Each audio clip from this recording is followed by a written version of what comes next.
Hey there, welcome to the Gyro Step, a Milwaukee Bucks podcast, proudly a part of the Blue Wire Podcast Network and GSPN, and presented by our pals at Prize Picks, where you can use code GYROSTEP to get $50 instantly when you play your first $5 lineup. More on those friends later, more on some potential new friends later, as I did a trade deadline big board for the Bucks we'll talk about. I have 15 caveats to add on before we dig into the actual rankings, but before all of that, and the Bucks' energy shift, great back-to-back wins, I'm excited to talk about with my wonderful co-host, Rohan Katti. Rohan, good morning. Happy Thursday. I will say, with all the holiday short weeks, every Thursday has felt like it should be a Friday. This one, no exception, as snow dumped overnight in Oshkosh. But how's it going, sir? I'm doing well. I'd argue this week has gone by fairly quickly, but maybe that's just because I've been busy. But yeah, I don't know. I think last week is one of the longest weeks of the year. That first full week after the holidays. So I guess just in comparison, it feels a little shorter. But doing well. The Bucks they're winning some games. They're beating some decent-ish teams. I'm tempted to call them the king of the mid. Because they can't beat the good teams, but they'll clean up on middling teams. Yeah, I mean decent teams, king of the decent. How about that? I compiled the records because I'm interested in standings watch once we flip to the new year every year. Bucks are back and forth now. They beat the Kings soundly. They really whopped on the Magic, which I didn't get to watch that whole game live, but I'm excited to talk a little bit about it because one of the most fascinating statistical blowout wins for an NBA team this season. But they're back to fourth after they were almost in seventh. And to your point about the king and the mid, the 5 teams below them, they have one total loss against. They're 3-0 against Orlando. They're 2-0 against Indiana. I think they're 1-0 against Detroit, and they're 1-1 against Atlanta, and they are either 1 or 2-0 against Miami. So the point there is the Bucks in a really good spot to hold on to 4 if they can continue winning against those mid teams. If you own all of those tiebreakers, it just gives you such a leg up. And obviously, the Bucks are now a half game ahead of 5, a full game ahead of 6, and more than one game ahead of the play-in teams: Detroit, Atlanta, Miami, and Chicago, who's pretty far behind the rest of them. So a good spot. They're basically like a game and a half above Orlando too, because they have the tiebreaker. Because of the tiebreaker. So as long as they keep winning at least as often as the teams below them, they're in a really good position to at least hold 4. And they're not that far behind the Knicks. It's 2 games in the loss column, but basically 3 because New York does have the tiebreaker now. Because as we covered on the last podcast this week, the Bucks are 0-8 against the Cavs, Celtics, and Knicks. Great.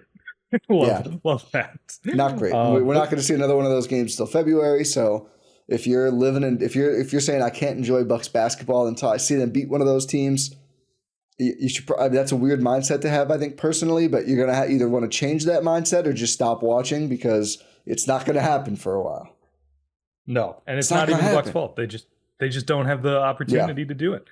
Yeah. But yeah, it's a weird spot for the Bucks to be in, right? Because it's like, oh, they're winning games. We started off this season where it's like, oh, winning games is a premium. Like, yes, apparently. So, being 5 games above 500 in January, you'll take that.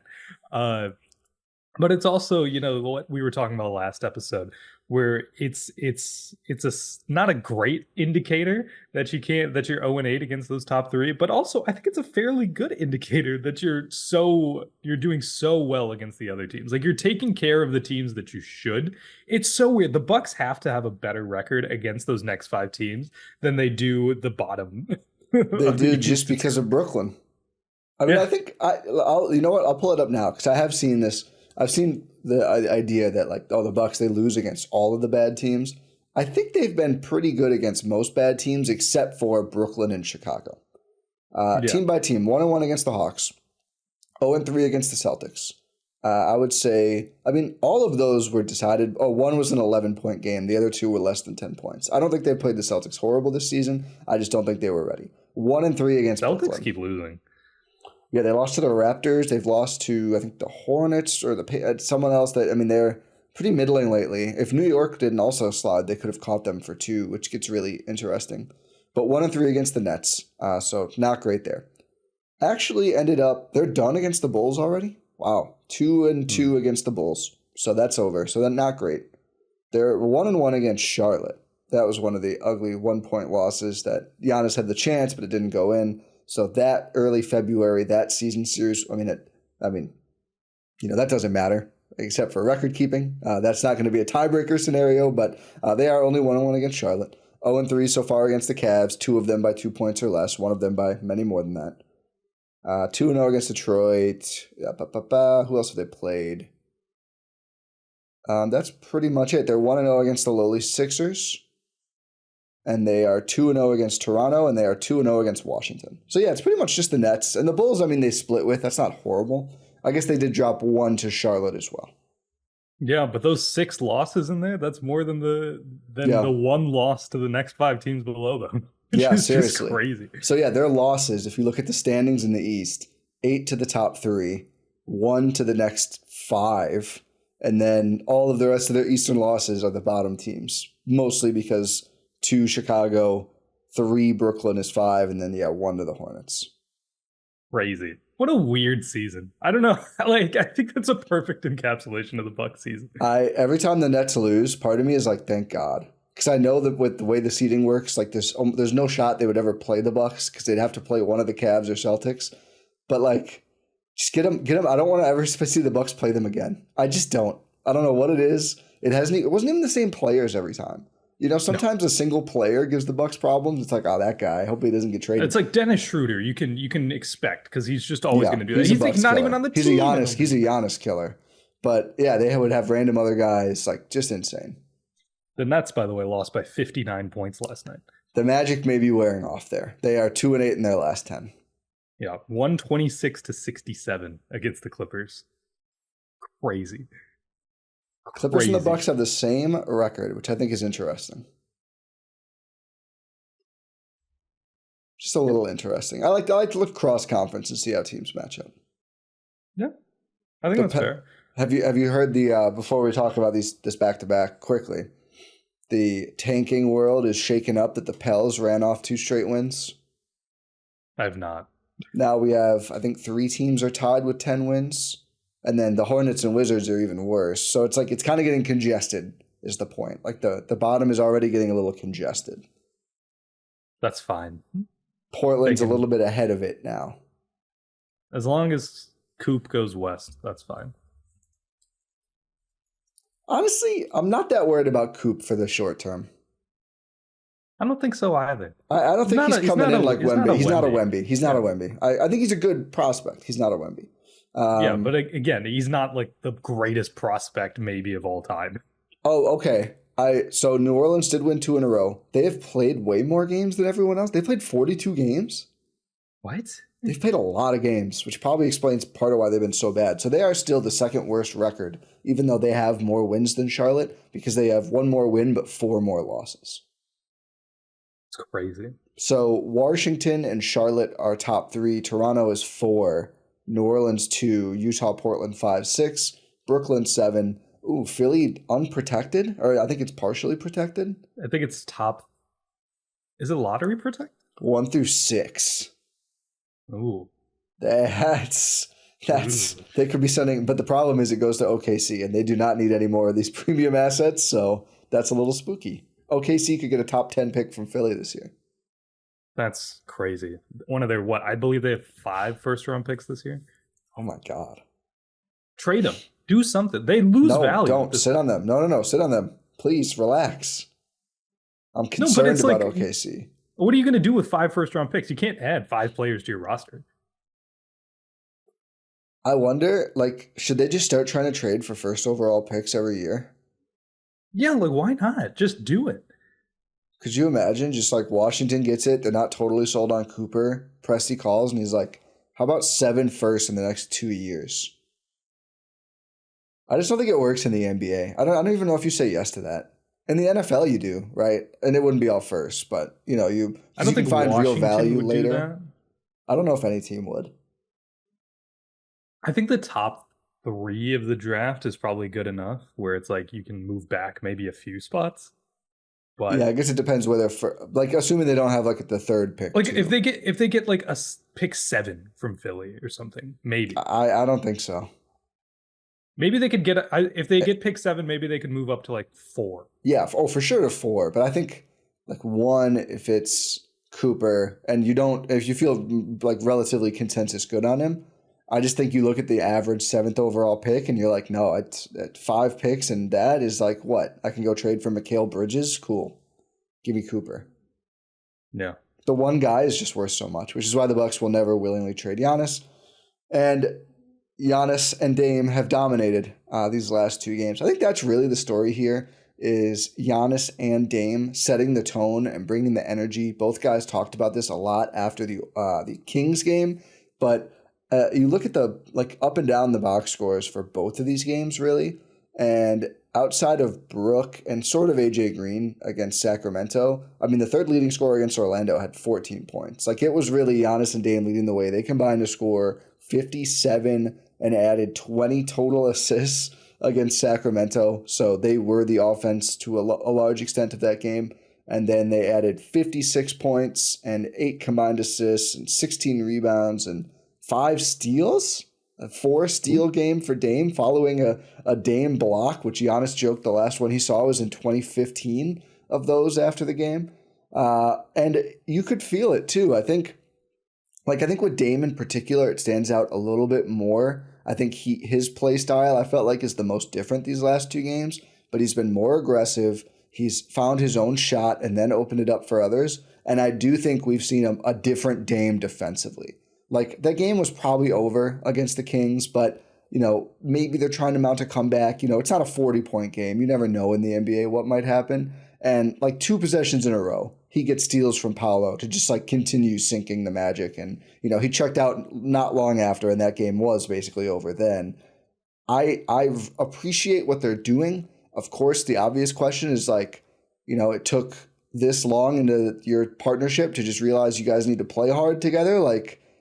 That wasn't obvious at any point before now, but they are, and the results look great for the Bucks. Yeah, it's crazy. It's your 2 best players need to set the tone for your team, right? Wow, what a concept. I know I say that a little angrily, but also yeah, it makes a ton of sense, and you can see why against decent teams. Again, the Kings had won 7 in a row coming in to the matchup with the Bucks. The Magic have been a consistently good team, and they just got Paolo back. These are decent teams. All you need to do is push yourself a bit, just a bit, and you're able to have results like this. Again, small sample. You're not going to blow out these teams like this every single time. It's nice that you have a little back-to-back homestand here to really help get that going. But still, and you needed the fire of getting absolutely embarrassed by the Knicks. But also, just Dame playing hard on defense, Giannis playing hard on both ends. I mean, Dame on both ends as well, but I'm emphasizing Dame on defense. Yeah. It leads to great results, and I don't even think it's just that. It's just them being active on offense. We saw a little bit in the second half of the Orlando Magic game in that third quarter when, right coming out of half, they looked a little sluggish. They were just playing ISO basketball again, and things didn't look great. Doc immediately, just calls timeouts, tries to rally the troops. And because, you're not seeing Dame move with any purpose. You're not seeing Giannis move without any purpose. How is anyone else on the team supposed to do that if neither of those 2 are? I'll take an example. One of the first couple possessions of the third quarter against the Magic, it's just Giannis, clear out, him versus Paolo. It looked like I was watching 2003 basketball. And, just clear out one side, let him go to work. He takes a tough contested midi. He doesn't make it. It's not a bad shot in the aggregate, but it's a bad process, right? Yeah. Because you can see guys like Andre Jackson Jr. in the corner being like, I don't know what I'm supposed to be doing here. No, not the full Crowder. Yeah. The full DeLon Wright experience. Oh, but, someone trying to move, or maybe it wasn't Ajax at that point, but because when did he get hurt? Oh, I forgot about that. It wasn't Ajax. Whoever, a young player. Yeah, just trying to cut and get into some space, but there's no space because we've cleared out the one half of the floor for Giannis ISO. Again, a Giannis isolation possession is not the worst thing in the world, right. One of the best players of his generation going one-on-one. But it's not a good team play, right? And we saw that. Like, he was missing shots, so we kept going into some Dame isos. No one was moving with purpose. It did not look like that first half against the Magic, and they quickly realized, okay, we need to turn this around. We need to actually play with purpose, move with purpose, and you got back to dominating. Yeah. I was looking up here while you were talking. The Bucks have only won 10 games by 15 or more points this season. 9 games. And these two on the back-to-back were 2 of them. So it's not just that they won against, to your point, like solid, good teams, right? At least play-in teams. Orlando's been better than that. I think Sacramento is probably in the play-in right now, if not below. But we just have not seen them win in this blowout fashion very often. They beat Orlando by 29. That was their biggest win of the season. We have not seen the Bucks. They've been up 30 in games. We have not seen them win a game by 30 points this season at all yet. We're kind of used to that. People in our Discord, which you can find the link at gspn.info, it's in the About section, I believe, of our Substack page. We're like, man, it's nice to have garbage time 2 games in a row. We used to get this all the time. It's been a while. I haven't gotten to see the Chris Livingstons of the world and Marjan, who thinks he's garbage time James Harden out there, do these things very often recently. So it was nice to see, basically a pretty significant increase on the amount of blowout wins this season, and against probably 2 of the best teams they've won like this against. I mean, if you look at it, one of them was Philly night 1, which, no Embiid in that game, no PG in that game either, right? Just Maxey. So now Maxey's hurt too. I mean, they're a whole dumpster fire. But like Toronto, they have been pretty historically stinky for a lot of the season. Utah is not trying to win. At Detroit, that's a good one. I don't remember who was all healthy for that game, but that's a good win. They've been playing well lately. They weren't playing that well when that happened, but still.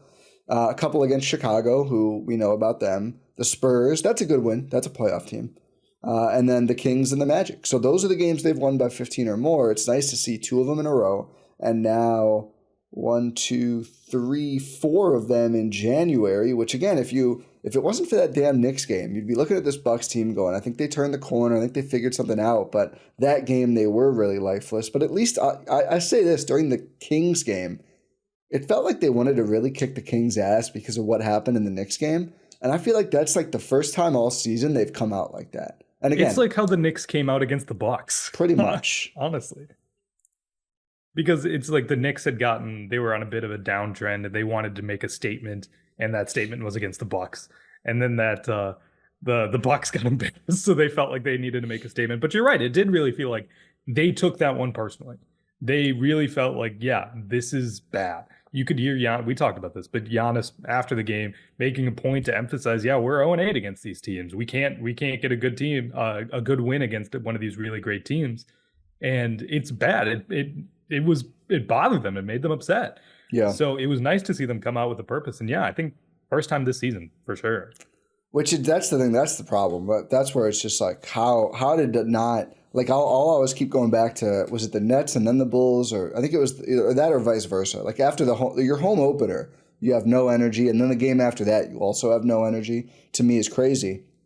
So I'm really going to be watching closely to see, like, and I'm sure the front office is too, like how much can they sustain this level of play? Because if they play like this every night, I really do think we'd be looking at this team come March, April, and be going, yeah, they're a contender again. Like this is a much higher level of basketball. I think the thing about them is I do feel like they often will bring this energy against the best teams in the league. Again, like I think they played Boston well. They didn't totally have their stuff together, we'll say at that point in the season, but close games in the fourth quarter twice. Cleveland go down to the final possession twice. I don't think they were as locked in as they have been for these 2 games, but there is a different level in those games than there is like, versus Brooklyn or Chicago in the couple that they lost or whoever else. But it just needs to be more consistent. I think that's the big thing. This is great. This is a good start. But we've seen a lot of good starts for the Bucks where then they totally lose the rope, like around New Year's. So how long can they keep it going? And you're going to lose games here and there. That's fine. But you just need to see something like this closer every single night versus, we lost a bad one. Let's come out fired up and then see what happens from there. Yeah, it's what separates like the good teams from the mid teams to the good teams, right? Just that consistent level of play, and that's just something we've been yearning for the Bucks. Is just a consistent good effort for the last like 2 years, 3 years. Yeah. Is it been that long? I mean, at least this and last season. Yeah, and that season before was kind of. Yeah. No, they had the best record, didn't they? Yeah, they were the one seed. No, but in the playoffs, it felt like they were aimless. Yeah, but that just feels like ages and eons ago. Yeah. Man, we didn't know how good we had it. No, we did not. But we're here now. Dang, this team had the best record in the league years ago. Well, yeah, I mean, before Boston had assembled their Voltron, it was a little bit easier. Yeah. Cleveland, too. I mean, the other teams in the East just were not as good. Yeah. It's a good East right now. And the Bucks were better. Still lost in the first round, though. Yeah, exactly. That's what I have to remind myself. Yeah, you can't yearn for that season too much because it ended in absolute disaster. Anything else from you on these games? Yeah, I think it's good to see them continuing to win, even though they have some, like, it's proven a lot of their depth. Yeah. Especially with Gary Trent Jr. being out these last couple games. Wonder when he's going to come back because he's missed, 3 games now? Yeah, it seemed like they didn't think it was that serious, but then they did hold him out for the back-to-back. They were saying, he nearly played against the Knicks. And then held him out for the back-to-back, which was probably just precautionary. Yeah. They play on Friday against the Raptors. We might see him then, but also I'm not sure because this is just a loaded schedule. It's too many games. Yeah, it'll be interesting to see how the rotation changes when he's back because we saw Chris didn't play the first game of the back-to-back and then played the second against Orlando. Chris has looked good his last 2 games, which is nice to see, although they're still limiting his minutes. We will have a different Chris Middleton conversation a little later. But they've kept the starting lineup with Ajax, even though it's been a kind of tough sledding for Ajax recently and just the offensive game. But we're seeing the bench mob is Bobby Portis. Ajax got hurt. And Ajax got hurt, yeah. So that'll necessitate a shakeup.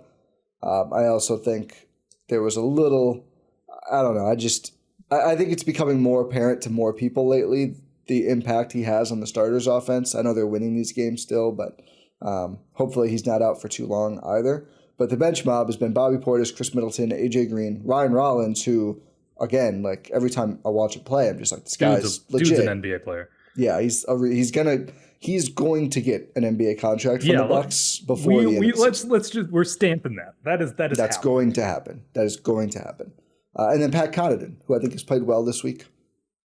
I don't know how much of that is strategic trade value minutes, and I don't know how much of that is. I think I think this is his spot in the rotation. Here's the thing about Pat, and this might help us transition into our next conversation. Yeah. But the thing about Pat, I almost don't want to trade him.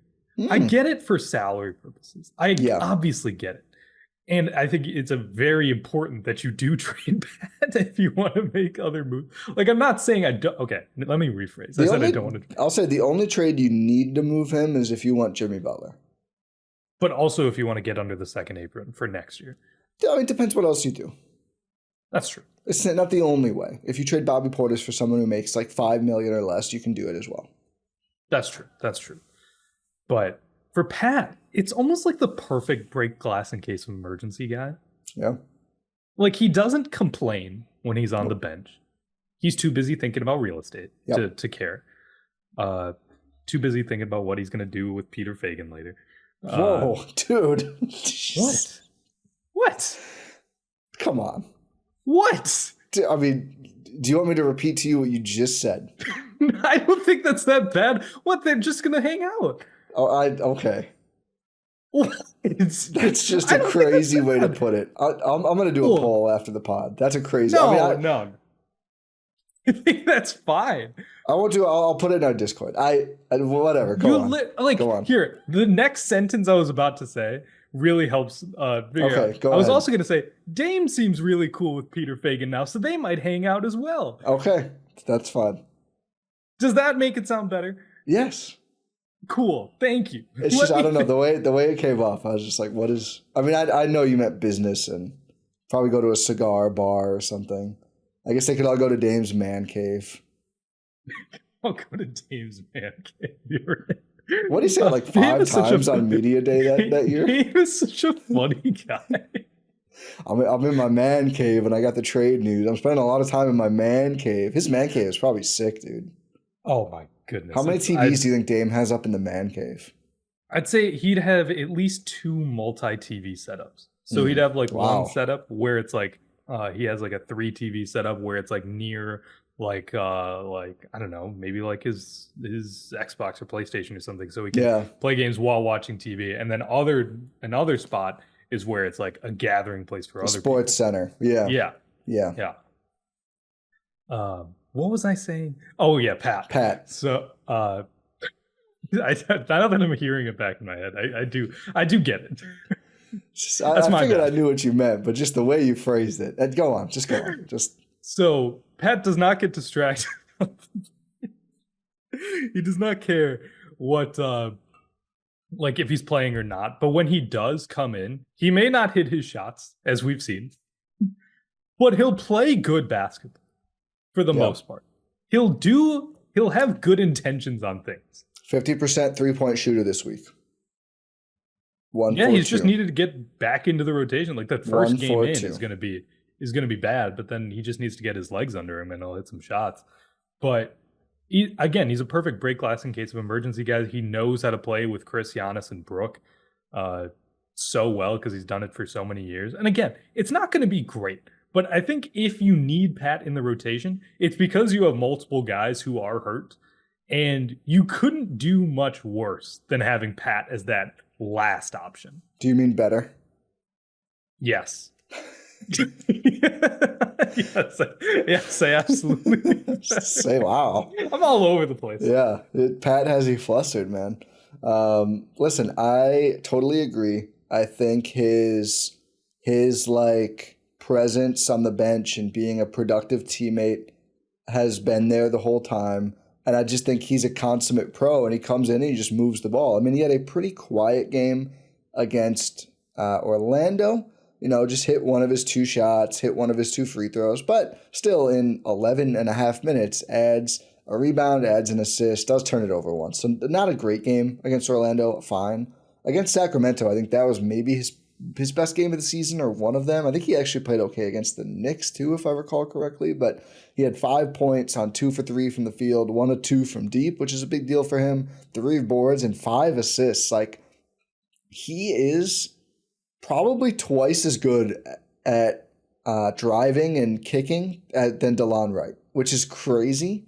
But when he catches the ball in the perimeter lately, he is just immediately getting into the rim, and his finishing has been very good as well. You know, has a tough time defensively. The shooting slump is tough. If he could again be like a 38% 3-point shooter, suddenly he's just like a very good offensive player. He just hasn't shown he can do that lately. He has not gotten a lot of burn. 2 years. For like 2 years, yeah. Lately, being a big range at this point.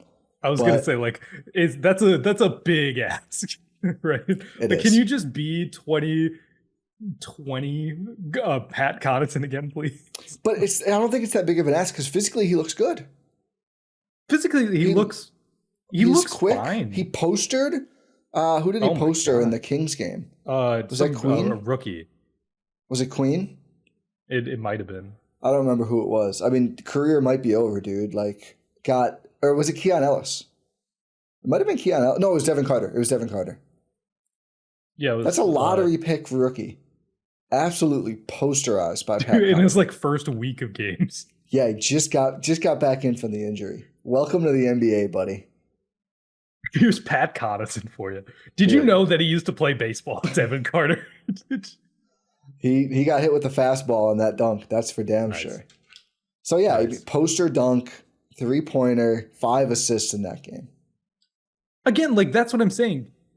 He's a great emergency wing. Yeah, and you can put him in cold and he can do that. Again, the shot has been even more unreliable, I think, when he's not playing regularly. But everything else, like he can come in from not playing for 2 weeks and just be like, all right, I'll drive to the rim. And he has good chemistry with Bobby. Like he has good dump offs to Portis. Like he's just good, man. he can be good. He's a good offensive player outside of shooting. Bad defense. Yeah, again, like I don't want him to be playing ahead of Ajax, AJ Green, like Gary Trent Jr., Chris Middleton. Like, we need that to be very, very, very clear. He's playing less minutes than Ryan Rollins these back-to-back games. So it's not like he is sopping up a bunch of minutes. He is playing more than Ajax, although Ajax minutes are just artificially low. I've joked because it's the Thon Maker Memorial start, but it genuinely might be the Thon Maker Memorial start. Yeah, it is that. Crazy. Yeah. Might be my favorite bit, just calling that the Thon Maker Memorial start. It's how I can make sure no one forgets Thon. Thank God someone's doing that. I'm carrying the torch. This Orlando game, the Bucks only attempt 12 threes. They turn the ball over 21 times to Orlando's 13. Orlando grabs 9 offensive rebounds. Orlando takes 95 shots. The Bucks take 72. The Bucks did take 14 more free throws, but do you want to add on 7 shooting possessions? They still took way more shots than Milwaukee. They took 46 threes and made 12 of them. Orlando did. Like, this is one of the weirdest statistical profile blowouts in the modern league for sure. And the Bucks didn't even have a ton of paint points. They had a lot by the end, but like they literally just midi-killed them, which is kind of crazy. And Dame has 30, Giannis has 26. The Bucks' third leading scorer was a tie between Bobby and Chris with 14.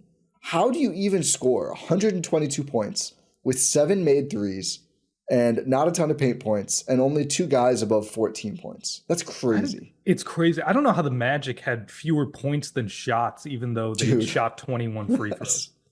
That's 46 threes. Like almost half of their shots were threes, and they shot 21 free throws. And they had less than 1 point per shot. They couldn't hit the broadside of a barn to save their life. And you know what's scary is like Suggs has been a guy who sometimes has held down their offense, and he didn't even play in this game. No. And Jonathan Isaac was hitting like pretty middies at one point, and it wasn't enough. They just threw in Corey Joe for some reason. I mean, Suggs was hurt, wasn't he? Yeah, Suggs was hurt. Did I say Suggs when I meant Isaac? I said Suggs didn't play I meant their offense should have been better, but it was not better. I mean, Franz didn't play either. That obviously hurts, but.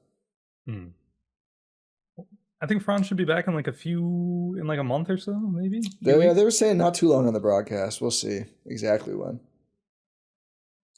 Weird. NBA aging is crazy. Like a rookie. Yeah. Corey Joe is 32, and he might as well be 302. He's only 32. That's what No, he's not. That's what Dave Kane said. 40. That's what I'm saying. NBA aging is wild. 33. Sorry, 33. He's 33. That's crazy. Could be 303. Corey Joseph, yeah. 13 years in the league. Somebody NBA hit aging 10. is crazy. Who hit 10 recently? And I was like, wow, I am ancient. Now I don't remember who Wiggins? it was. No, it was a specific role player, and I just couldn't believe it. I think Wiggins being 10 years in is crazy. Yeah. But this might be year 11 for him, right? Because he was 2014, 15. He was 14. Yeah. Yeah. He was Jabari drafts. Yeah. Embiid, right. 11 years in. Well, played like 7 of them. Which sucks, but. Yeah. It's tough, but it's also tough. Sixers. Yeah. We can hate on Philly sports. Yeah, I mean they beat the Packers, so exactly. Speaking of beaten, you can beat the odds with Prize Picks, America's #1 daily fantasy sports app with more than 10 million members, where all you do is pick more or less on at least 2 players for a shot to win up to 1,000 times your cash. You can run your game all season long on Prize Picks. Right now is the perfect time to get started because it's playoff time. Football playoffs are rolling. I dabbled in the Vikings Rams game. I almost said Lions, seeing Matthew Stafford here. 3 out of 5 here. Not a great flex play, so I had a little winning, but not, could have done better. And my problem was I trusted the Vikings too much. So I did Sam Darnold more than 34 pass attempts. He got up to 40. He was chucking that thing. He should have had 50, but he got sacked like 12 times. But that was a hit. I did Matthew Stafford less than 244 passing yards. Puka Nacua less than 94.5 rushing yards. Both of those hit as well. The Rams didn't need to pass that much because they won by a lot. But I did think that Justin Jefferson and Jordan Addison would be more involved. I had more than 6.5 catches for JJ, more than 4.5 for Addison. That final drive, I mean, they were down. I don't think the game mattered. Addison dropped a bomb that I could have gotten to 4 out of 5 if he had caught that. I don't even know if Jefferson was in at the end of the game. It was pretty much over. But if you think you have better football intuition than I do, which you probably do, sign up today, download the Prize Picks app, and use promo code Gyro Step. You get $50 instantly when you play $5. You don't even need to win to receive the $50 bonus. It's guaranteed. The fun part about this time of the year is you can sprinkle in multiple sports. We got college sports going on, obviously a bunch of different pro sports, whether it's the playoffs for football, we got regular season hockey, we got regular season basketball, of course, which we talk a whole lot about and are going to continue to do. So download that app today. Remember, use code EuroStep. You get $50 instantly when you play your first $5 lineup. Prize Picks, run your game. Okay, is it trade time, Rohan? I think it is. It's trade time. So I did my big board. That's an article about it for premium subscribers. You get a little bit of it. You get a little bit of it if you're a free subscriber. You get my write-ups on like the first 2 players or 3 players. But if you want the full list, including it's an embedded Excel spreadsheet with 30 players. And these are not my top 30 players I'd want to see the Bucks trade for. These are 30 players I identified as trade candidates, whether it's because they're actually in trade rumors, which makes it easy, or if they're just like, role-ish players or better on really bad teams where it's like, okay, the Utah Jazz, they can't trade Lauri Markkanen. I don't think they want to anyway. But, would they trade Colin Sexton or John Collins? Like, I think absolutely they would. So watch this space. I had to put him on after watch this space. So that's kind of the list. It's mostly role players on bad teams with a couple exceptions of players we know are going to get traded or have been in rumors or at least potentially going to get traded. And then I put in a bunch of their stats per game, their efficiency, field, 3-point and true shooting, their height, their contract, years remaining. And I thought this was a nice touch, the cheapest Bucks contract who could be sent out for them. So you can quickly go, let's say you're out there for some reason. Maybe you're based in Alabama and a Bucks fan. I don't know. You're like, Colin Sexton, the young bull, roll tide. Like, was that right? He went to Alabama, right? He was the 3-on-5 guy. You look at this, you go, we'd have to give up Brook Lopez at least to get Kyle. Maybe I'm not as excited. Or, John Collins would be fun. We have to give up Chris Middleton to get John. Maybe not then, which is the conclusion I drew, as well as their height and their average speed, which is a very imperfect hustle measure, but I didn't base a lot of rankings on that. I just put it in there for context. So I ranked 30 players. We're not going to talk about all 30. I don't think some of them are that interesting, but I think the top 3 are the ones I want to talk about the most, especially because we got news on 2 of them, I would say, yesterday. Mm-hmm. Let's start with Butler, because I think that's the biggest flashpoint. Just, subscribe, gspn.info. Yes, you get access to stuff like this. The full access if you want to read the entire thing. Yep. Which everyone absolutely should, because it's very well done, very well put together. Ty killed it. Thank you. $8 a month. You get commercial free versions of the pod, all of our pods too. You get on one nice combined feed. Yeah, exclusive GSPN After Dark podcast. These types of written content. You get all that for $8 a month. Plus, help the team out. Exactly. Good call, Rohan. I have Butler third. I would probably have him lower. So I put together the rankings before the back-to-back, before the Kings and the Magic games. So coming off that Knicks game. And I do think the nature of this Bucks season has kind of been like, it's been a roller coaster. It's been, they look great, the vibes are great, and then it's like, and now they can't play at all, and they're barely trying, and the Knicks are, dog walking them again. So I would probably rank them lower. The methodology here is I did not rank the 30 best players. I ranked the 30 single trades that I would find the most appealing for the Bucks.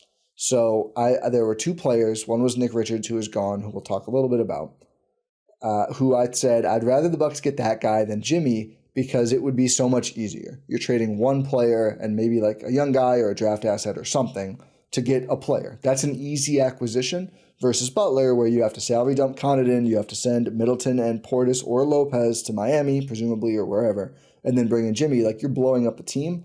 But I still had him relatively high because the other single players I identified as trade candidates, I just don't think are that impactful. And after that Knicks game, it felt like the Bucks needed a bigger shift.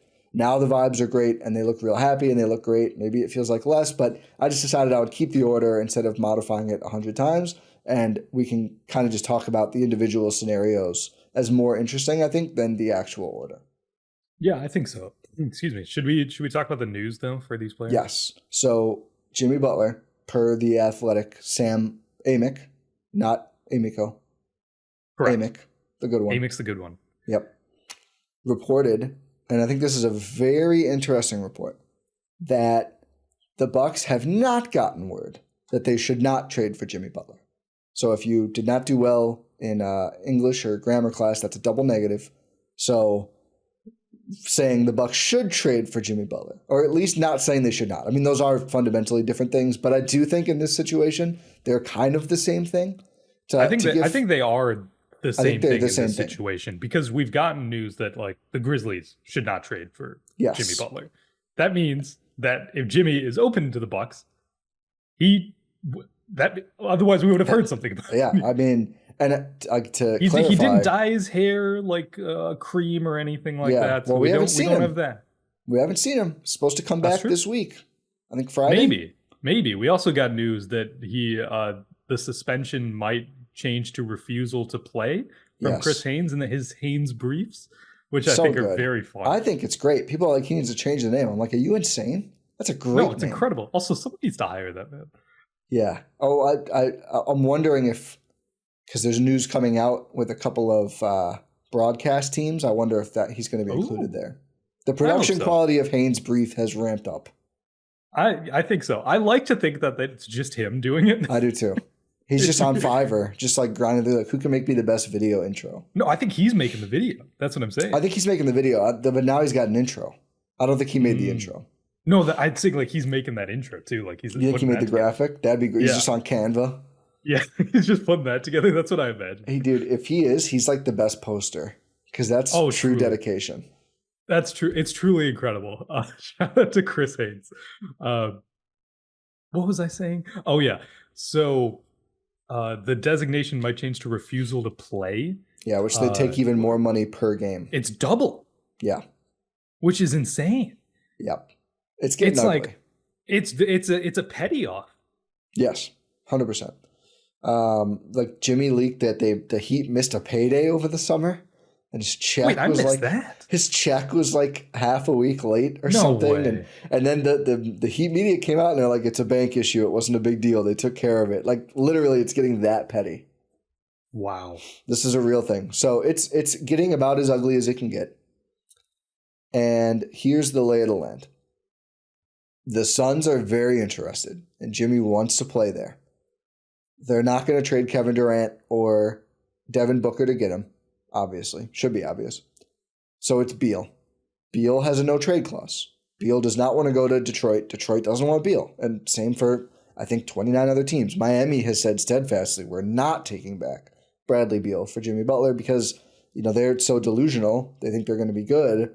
You don't want that huge salary. And again, like you can't have him and Rozier and Hero. Like your team just doesn't make any sense. Duncan Robinson, like someone's got to play some defense on this team. So they're not taking Beal. No one else wants Beal. But they're the nastiest, grittiest team in the NBA, Ty. Not if you trade Jimmy Butler for Bradley Beal, you're not.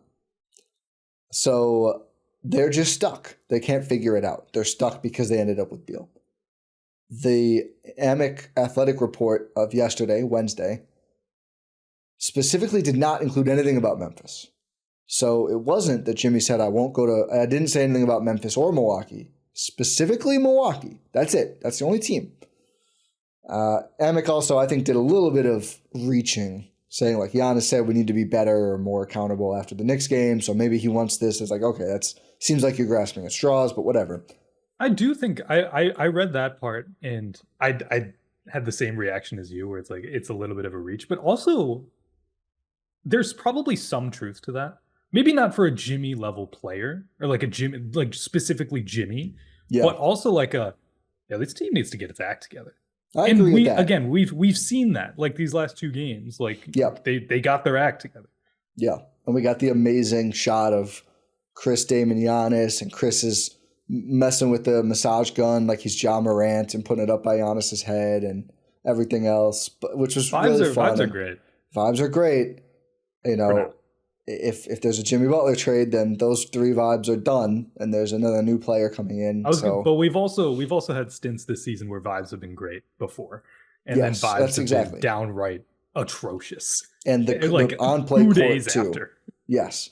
So that's the thing. It's been kind of a bipolar Bucks season from that sense of just like, it's been a roller coaster. They look great. They look terrible. It's not just wins and losses. It's like they looked pitiful in that loss. And Dame's thrown out of bounds, looking like he's never played with these guys before and everything else. So I keep going back and forth. I rank Jimmy third as my third most likely option because after that Knicks game, with the way they played the top teams, I was really feeling like they need to do something. And, you know, Day'Ron Sharpe or Chris Boucher or Ryan Rollins, who I have on here, or Drew Eubanks, like that, those players by themselves, one of them, I was like, I don't think that's enough. I think they need something more. So I think I really like the 2 fits of the athletic centers I have at the top, and then I had Jimmy. Maybe I'd move him a little lower now, maybe not. I mean, since I came out and said for sure I would not want this, as we talked about, we got like the Chris Middleton injury update. He's coming off the bench. He's not playing back-to-backs anymore. And it's just like, okay, this is a long process. We are 3 months away from playoffs starting right now. There's not a lot of time. Jimmy Butler does not have a clean injury report. 3 weeks from the trade deadline. And 3 weeks exactly from the trade deadline. Jimmy Butler does not have a ongoing injury. I think he would need to ramp up a little bit because, of course, they booted him away from the team. And I know he missed the playoffs, and Chris played all the playoff games. Like this isn't as clear cut as one guy will for sure be healthy and one won't. But Jimmy overall has had less major lingering injuries than Chris Middleton, and don't think that's debatable. I think I completely agree with what you say. I also want to say I think this entire saga of Jimmy Butler has made me like Jimmy Butler more. I think it's like are you pre-coping? Is that what this is? No. Like I don't even see him as that much of a wild card anymore because it's like, yeah, I think he has a right to be upset with the Heat. They had an issue with him. Again, this is all reporting. They had an issue with him taking private flights from the team plane in the finals against Denver. Yet they were to visit his dying dad. Yeah. Well, and it's like, are you serious? That's like, again, that's been going back and forth. I think the initial report was it was like a bunch of private flights. Then Jimmy's camp said it was 5 total and 4 of them were there. So I'm not going to take any one report as gospel. You know, I think there's clearly 2 different sides feeding specific info. I don't think we've gotten a single unbiased report yet. No, absolutely not. I will say I think what Jimmy's doing is excessive, but the Heat should have seen this coming because he did the exact same thing in Minnesota. The guy wants the extension. That's been clear the whole time. Yeah. And also, I think the news is that we've reached this point, bless you, to these... They can't hear it. I know. But the viewers can see it. I thought about it for half a second, and I was like, do I do it? And then I did it. You're a polite person. Yeah. I think I lost my train of thought. Oh, yeah. The other news is that we have reporting from Shams that Jimmy actually went face-to-face in a meeting with Pat Riley, says, I will not play for this team, and I will not sign another contract with this team. Yeah, that's a huge deal. So I think it's very, very... It's either he's suspended by the team for the rest of the season, or he's traded. That's going to be a lawsuit. It's 100% I don't think that will work. The NBPA is already, going after this first suspension. I don't know what the verve is there because it's relatively short. But the thing is, he didn't not show up. I mean, you can argue he phoned it in, but I don't think that's something you could prove like litigiously if you're the NBA or the Heat fighting against the NBPA. He played in the games. Like his stats this season are still pretty good overall. Like I don't think they're going to be able to say that he withheld services when he was literally there playing in the games until they sent him home. This was not Harden where he didn't show up. Like he's been there just being annoying basically. So I think this is an extremely Bucks situation because it's a star player, whether you love him or hate him. I think you cannot argue this is a star player, at least. I'm not saying superstar. I think this is Bucks a star player. Should know that. Exactly. He is available.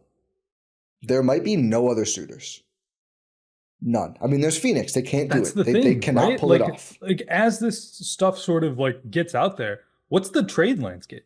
I think Houston's probably still in the mix. There's not been a single report though. But I agree with that. Yeah. Like outside of Houston's one of the teams that he'd be willing to go to or wants to go to. Yes. And that's been reported out there more than the Bucks. Like the Bucks, Yes. it's like a we got that double negative. But with Houston, he wants to go to Houston. But that was a long time ago. Sure. I think if there was any Houston momentum, we would hear about it. I think that's true, but also I think the Bucks and the Rockets have gotten the same amount of reporting. Like the same level of reporting. I agree, but I think the timeline is important. The timeline is important. Yeah. I think I still think the Rockets are probably still in there. I think the Warriors are probably still calling around, even though Joe Lacob's analytical model doesn't maybe... Have you seen that, by the way? No, I haven't. I mean, they have Stockholm Syndrome. Like, Steph is like, don't trade the picks. The franchise needs to be healthy long term. I'm like, are you a basketball NIMBY now? Like, what is going on with this team? Steve Kerr is like, that would be stupid. I won't be here, but they can't. I'm like, what are you? Oh, you got to draft more James Wiseman and Moses Moody's and Pods. Like, that's what the franchise needs long term, not star players with Steph. Like, you guys are insane. It's really difficult. It's difficult for them salary wise post Schroeder trade too. Yeah, absolutely. I think Joe Lacob was he was on some podcast.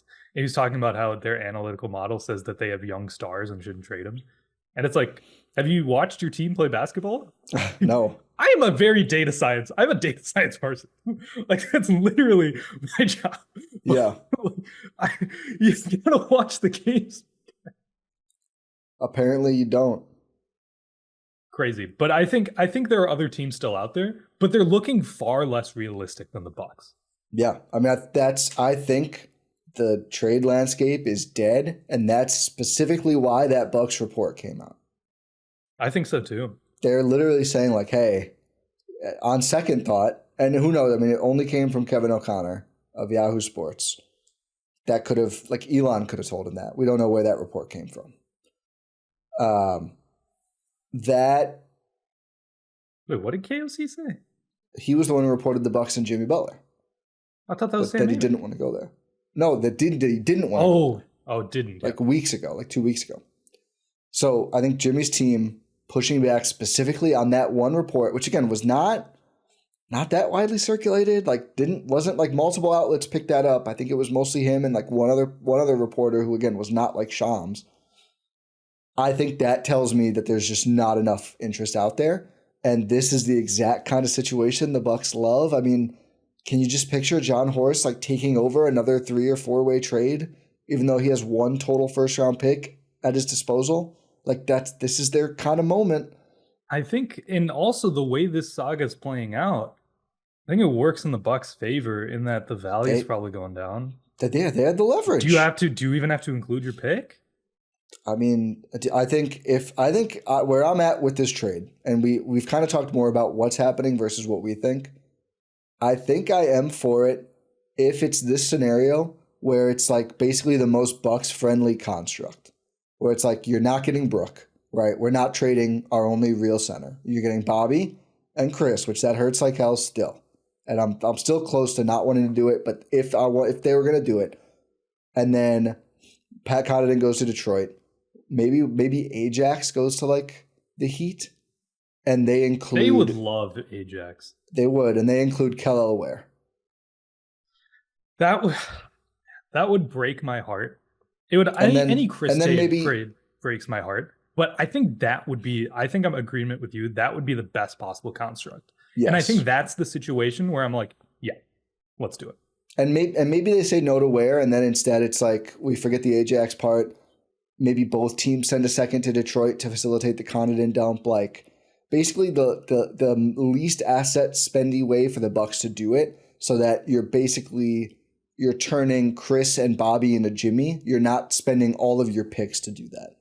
Yeah, I think something like that. I don't know if the Kel'el Ware stuff is too much of a fantasy world, but something like that is the only one I would do. I would not do Bobby and Chris or Brooke and Chris, because then it's like we need to find 2 centers and one of the 2 best ones is off the board. The Suns traded for Nick Richards. That's the other news. Yes, and I think that really impacts this trade as well, where it's like you can't trade Brooke anymore. You really can't. No. If you want to get Jimmy, you can't trade Brooke. I don't think you can trade Brooke in general based on the players who are out there. Yeah, I don't think so either. Even though Brooke Lopez has kind of been bothering me as a player recently, he's had a good week. He's had a good week, but also I think his flaws have been exposed more than ever this season. Yeah. Which is fine. Like, he's 36 years old. Like, and back surgery 2 seasons ago, and is still a very productive player. I've said this before. I think he's situational. He's situational. Yes. Like, he can be very, very valuable to your team, but he can't always be a main focus of your team. And we've seen that. Doc's cut his minutes in certain situations a lot. But yeah, you still need Brook Lopez. It's just it's out of necessity option for the options. Yes, I agree. And I think whatever you do, I've seen a lot of blowback of like, oh, you can't trade Bobby. Like, you have to go get a big regardless. So that's why you can absolutely trade. I do too. My full list, I have a lot of like vet min kind of bigs where it's just like trade DeLon Wright for this guy. You know what I mean? Like, low cost, but then like here's we have a true center. It's almost a win-win because now that you get the true center who's the complement to Lopez. This year? They haven't spent any cash this year, right? But they're second apron, so they might not be able to anyway. Oh, dang. So quickly, that's the Jimmy situation. I think it really might happen. I mean, we said like 20 to 30% last time we talked about this, I believe was on our BR stream. It was on our BR stream, which, by the way, Thursdays at 4 p.m. Central. Today, tune in, follow us. We put a link in the Discord as well at gspn.info, but we usually share it on Twitter as well. We'll probably be talking about this again. We'll see if any more news comes out.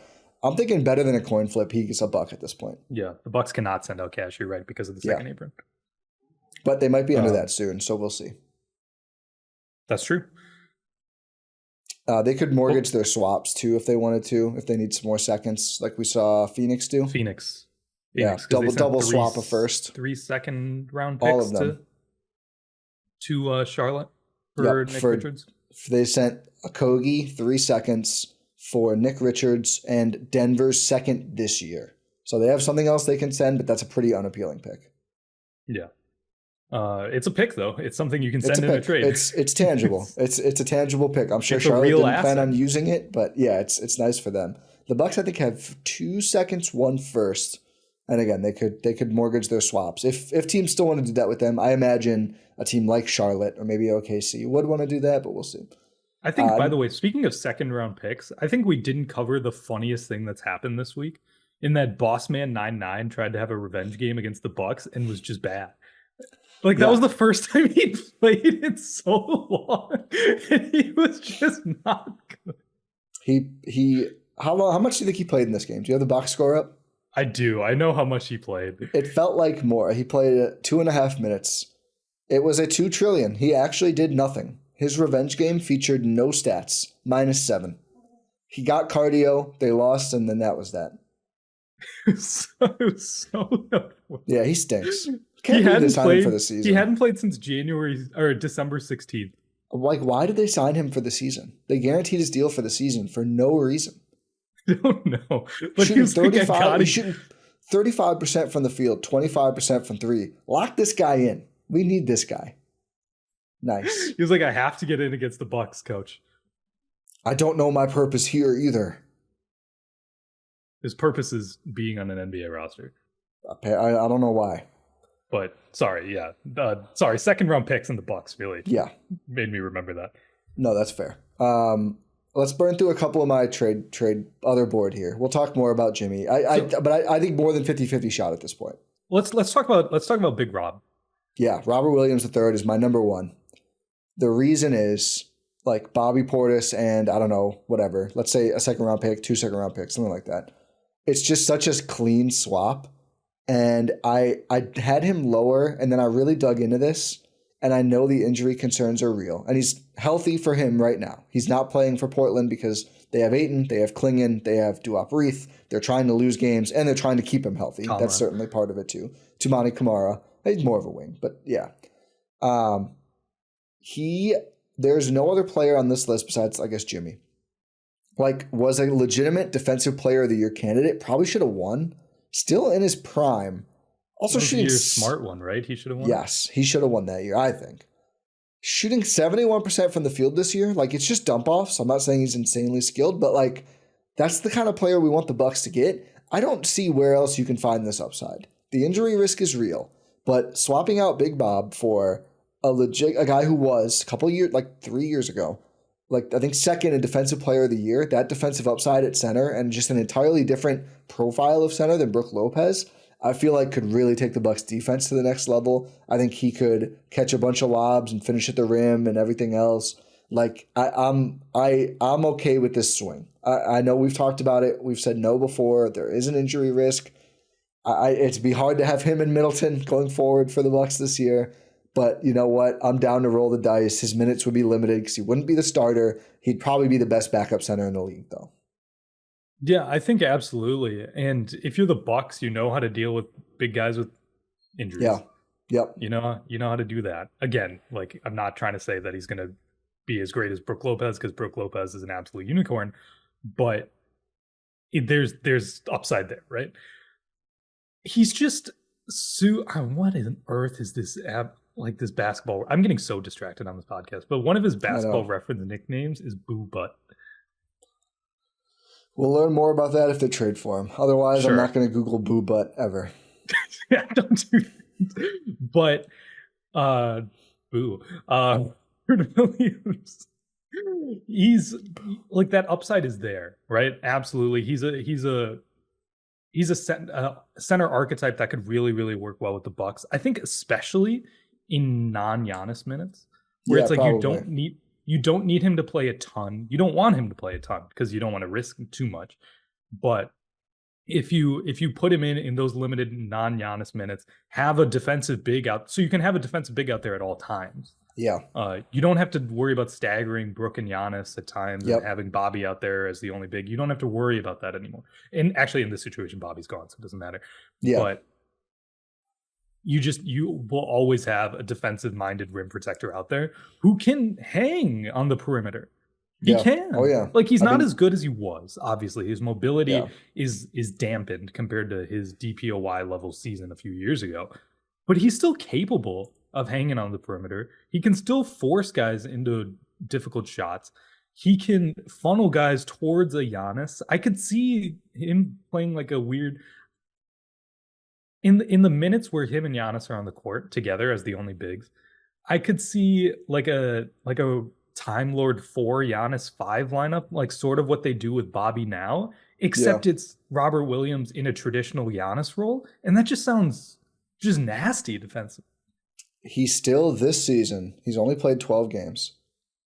He is allowing opponents to shoot less than 42% within 6 feet of the rim, 18 percentage points below their season averages. So his opponents in those games have averaged 60% from the field on those shots within 6 feet. He's holding them to 41.9%. So still has been a damn good deterrent. And I love the idea, to your point, of like, we have one of Time Lord, his real nickname, Brook Lopez or Giannis out there in all times. Like, that gives you a level of constant rim protection that this team could really use, especially when it's Dame, not Giannis, when you're staggering those two. Like, if it's a bad matchup for Brook right now, you kind of just have to throw Brook and Bobby out there and pray. Out there too. And you always have a lot. Too. Exactly. And this is a guy, he played off ball a lot in Boston. Like, they would put him on non-shooters and he would protect the rim. Like, that gives you some interesting options to play. Like, do you want, if you want Giannis type player, yeah. Or do you want to put Giannis on, whoever, like forward, Paolo, and then throw Robert Williams as well, sagging off of a non-shooter? Or Porzingis. Right. Like Giannis on those guys and then Time Lord on a non-threatening shooter. I mean, there's not really a non-threatening shooter on Boston, but yeah, like Time Lord on Josh Hart. Roster. Fair. Time Lord on Josh Hart, Giannis on Cat. And it's like, okay, now our defense has real teeth. I'll be interested in those lineups too. Yeah. This would be such a Bud thing to do. I don't know if Doc is going to do it. The Giannis, Robert Williams, Brook lineups would go crazy. I don't think Doc There's not enough spacing. There's not enough spacing at all. Ajax is giving them trouble. If it works with Giannis and Time Lord, Brook shoots. Here's the thing about Robert Williams can actually score inside though, so maybe my Ajax concerns it. 71%. I mean, it's 12 games, but that's a lot. That's a high percentage, man. Vertical spacing is a big thing. Ajax theoretically has vertical spacing, but he just doesn't know what he's doing. Yeah. Can you imagine a lineup of how do I construct this? Ooh. Ajax, AJ Green, Robert Williams, Giannis, Brook. Actually, that'd be terrible. Yeah, I don't like that. I don't know what I was cooking. I don't know what you were cooking either. Let's bounce around to a couple others because I do have to hop in a couple minutes here. I have Torrey Craig 4. This time. I know, just a couple others. I have Torrey Craig 4. People are probably going to laugh at that. Since he left the Bucks, he has been a 39 or 42% three-point shooter every year. He is a good hard-nosed defender. I just think you can't have enough players like that, and he's on a minimum. So, like, I think if you could turn DeLon Wright into Torrey Craig, that's super appealing. Or even MarJon. Like a tweener forward who can sort of play multiple roles for you. I mean, they know what Torrey Craig can do. It went badly. Different coaching staff. Different and I think also different team construct. I think Torrey Craig makes more sense on the Dame Bucks than he did on the Drew Bucks. Absolutely. And I do love a lot of the big options, the buy low big options. Like if you can't necessarily trade a Bobby, but you want to get like a big guy in the room. Yeah, like exactly. A Duop Reith, my guy. Just barely playing this year. Probably his value is probably a lot lower than last year because they have no minutes for him. Noah Clowney. Bucks fans know him well. Yeah. Not really a defensive guy, but can shoot. Boucher is one people like. I have Boucher in my top 10. I'm out. I think that would cost Bobby. He might be. One more I want to call out who I really got to like when I dug a little deeper. Charles Bassey. He's never had a big role, but his per minute stats have been really good like his whole career. So I'm kind of a Charles Bassey guy. Again, I think on minimum, I believe, again, can you trade DeLon Wright and a second round pick for him? Like that to me is a clear, huge win just to get a real center for a guy who is nothing. Or can you trade MarJon for him straight up? Do the Spurs want to take that flyer? No. There's a lot of good options in here. Everyone should read this. Check it out at gspn.info. $8 a month gets you access to the full article. Ty put great work into this, and we're going to be referencing this as trade season comes in the next couple weeks here. But make sure you check that out. And let me know who I missed. I didn't include Nance because he's hurt. Same for another big. But let me know if there's any other good trade candidates I missed. I might do a version 2. We'll see what happens. We shall see. But thank you for listening to this episode of the Gyro Step. Oh my God. Here on Blue Wire and GSPN. Bob Uecker died. No, he didn't. The Brewers just put it out there. No. At 90. Man. That is absolutely brutal. I'm sure there's going to be a tremendous cruising for a bruising on this, but I mean, we literally have 1 minute, but that is just heartbreaking news. I wish they had gotten that truly magical run with him, but easily the GOAT. Maybe sports broadcaster, certainly Wisconsin sports broadcaster, national treasure. Man, rest in peace. Oh, that just hit me like a sack of bricks. Yeah. Well, Bob, that sucks. I'll talk to you next time. Yeah.